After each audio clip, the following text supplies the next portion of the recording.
8 a.m. The calm before the storm? Let's hope not. Still windy and very cold. I'm staying inside.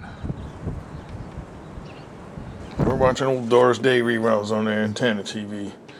Well, it's actually decades, but using the antenna that I put back up. And Roxy's just relaxing in her bed, oblivious to the terror outside. We're gonna stay warm, huh? Rox. Alright. We'll keep you updated all day. 9 a.m. 31 degrees. Had to turn my heat on.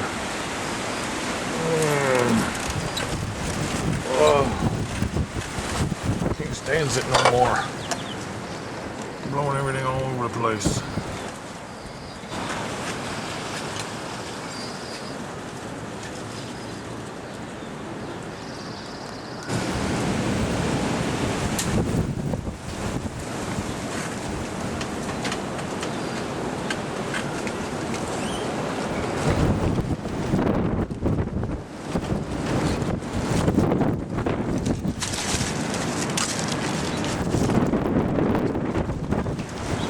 O'clock.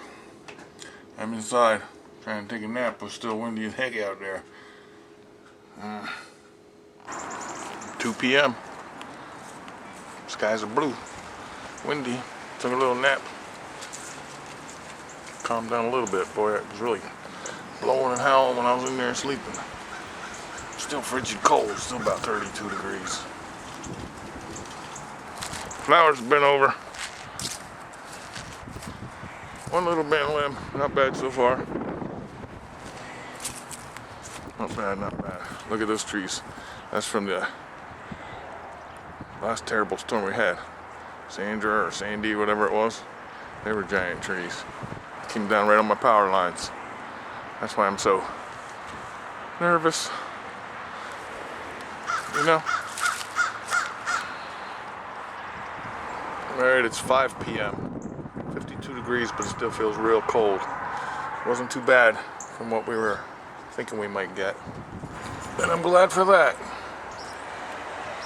We still have high wind warnings up until midnight, but it's off and on right now. I took a nice nap, getting ready to make something in the pressure cooker. Alright. Glad we didn't have no disasters to report. Oh boy. Peaceful at 7:35 p.m. The birds are back. Well, we got lucky, I guess. It was a little scary for a while, but we made it. We even got a bunny rabbit came out. Hey, rabbit. See, everything's back to normal. Shaky Jake. See any wildlife lately? Alright, rabbit. Everything's good now. Alright. So it wasn't that bad, and I said I'd keep you updated, and I kept you updated. Alright. Getting dizzy. Alright. Talk to you soon. Let's go get something to eat. Come on in.